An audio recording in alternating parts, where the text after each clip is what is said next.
जय श्री राम। प्रकरण 18 पहाड़ी डिश। उत्तराखंड की रसोई की समृद्ध परंपरा। देवभूमि उत्तराखंड के रसोई की अपनी परंपरागत विशेषता है। उसका वैशिष्ट्य है पूरे भारत भर में जिसका कोई सानी नहीं। 11 वर्ष के नैनीताल के अपने पूर्ण आवासीय विद्यालय सरस्वती विहार के अनुभव के आधार पर मैं यह संक्षिप्त व्याख्यान आप सबके सम्मुख प्रस्तुत कर रहा हूं। वहां मेरे ऊपर संघ का एक विशिष्ट दायित्व भी था, जिसके कारण मुझे पूरे कुमाऊं यानी नैनीताल विभाग में भ्रमण करना रहता था, प्रवास करना रहता था। इस क्रम में मेरी स्थानीय कार्यकर्ताओं से यही प्रार्थना रहती कि भोजन में वहाँ के परंपरागत डिश का ही प्रस्तुति हो। वे लोग भी मेरी इस भावना का आदर करते और यथासंभव एक उत्सव का रूप देकर घर के वयोवृद्ध आजी दादी की उम्र के लोगों के द्वारा मौलिक रूप से परंपरागत डिश के बनाने का कार्यक्रम प्रारंभ हो जाता। मैं ये कह सकता हूँ कि कम तेल मसाले और सुंदर रेसिपी से बने इस कुमाऊं के व्यंजनों का देश भर में कोई सानी नहीं। कुमाऊं और गढ़वाल में समान रूप से कुछ व्यंजन कॉमन मिलते हैं। तो यहाँ मैं रसोई के टेबल पर जो वस्तुएं सहसा किसी भी स्थान पर देखने को मिल जाती उसकी चर्चा कर देता हूँ। वहाँ के रसोई में लहसुन के नमक और भुनी हुई पहाड़ी लाल मिर्च का अनिवार्य प्रयोग होता है।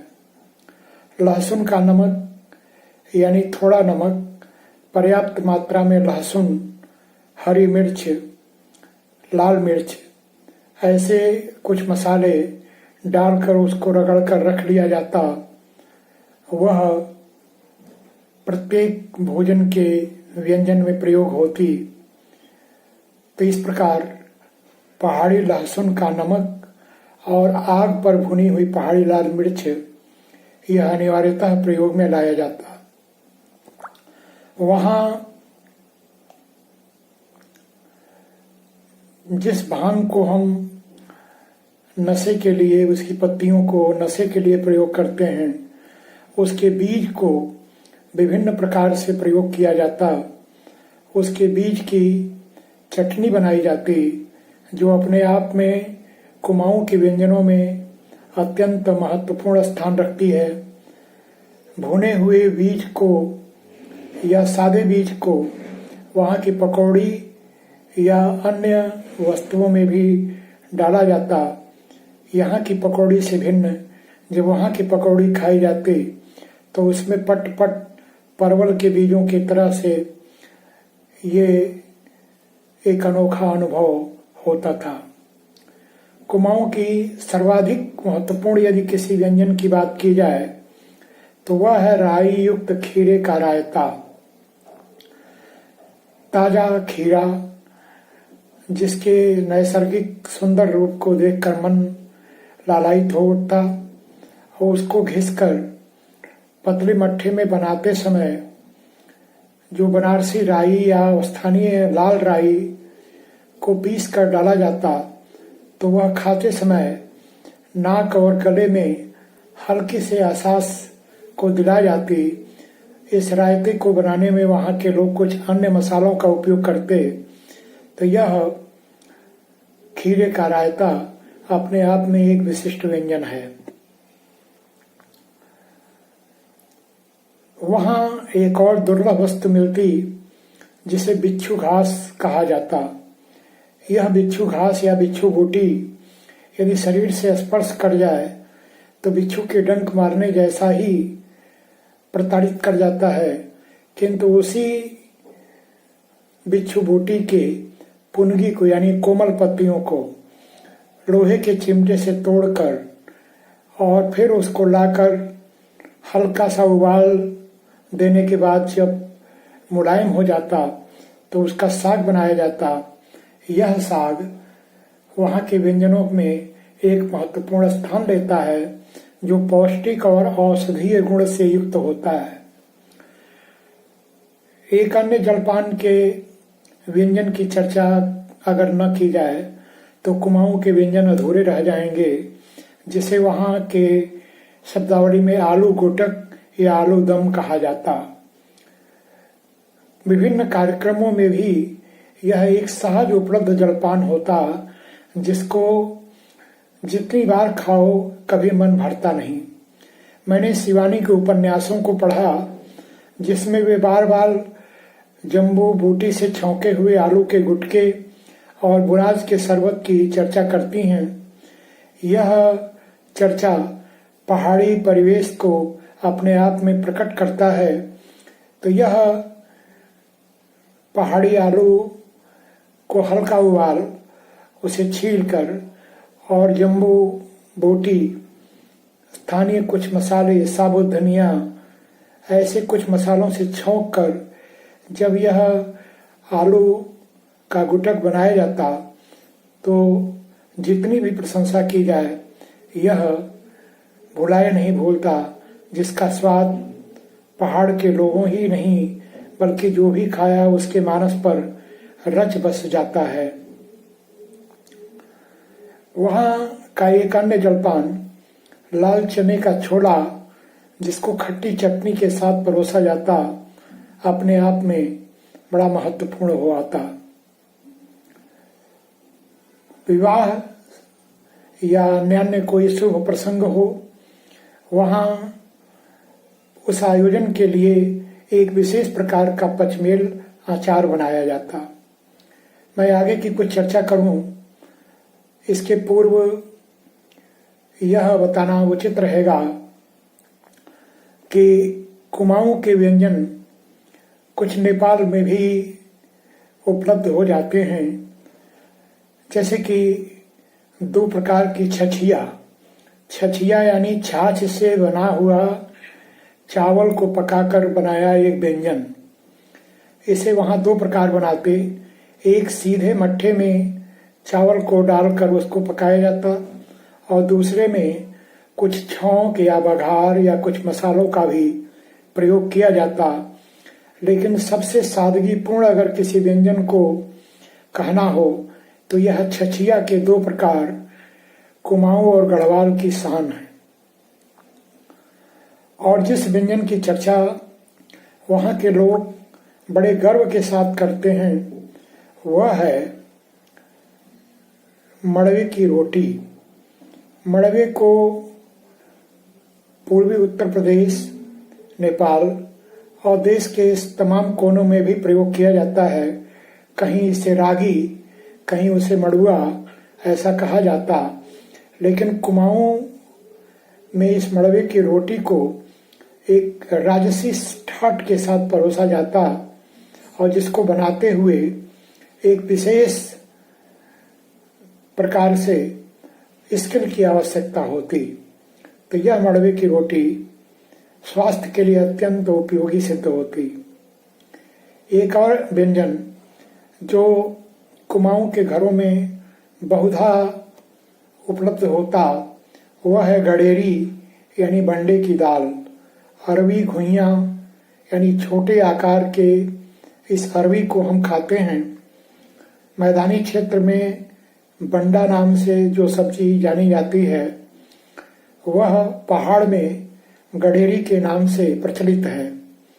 इस गडेरी को स्वतंत्र रूप से या दाल में डालकर या सब्जी के रूप में बनाने का एक सुंदर प्राविधान कुमाऊं और गढ़वाल में है, जिसको बहुतायत प्रयोग किया जाता है। और वहाँ ये गडेरी और बंडे की सब्जी एक सामान्य नहीं बल्कि विशिष्ट व्यंजनों में से एक है। पहाड़ के जिस दाल की चर्चा आयुर्वेद के विशेषज्ञ वैद्य भी करते हैं, वह है गहत यानी कुल्थी की दाल। कुल्थी गहत यह औषधीय गुण से संपन्न होता है। किसी को पथरी हो, स्टोन हो, तो कैसा भी यह पत्थर हो, उसे गलाने की क्षमता इस कुल्थी और गहत की दाल में होती है। यहाँ ध्यान रहे, यह दाल केवल औषधीय गुण लिए नहीं बल्कि बनने पर अत्यंत स्वादिष्ट और प्रमुख हो जाती है।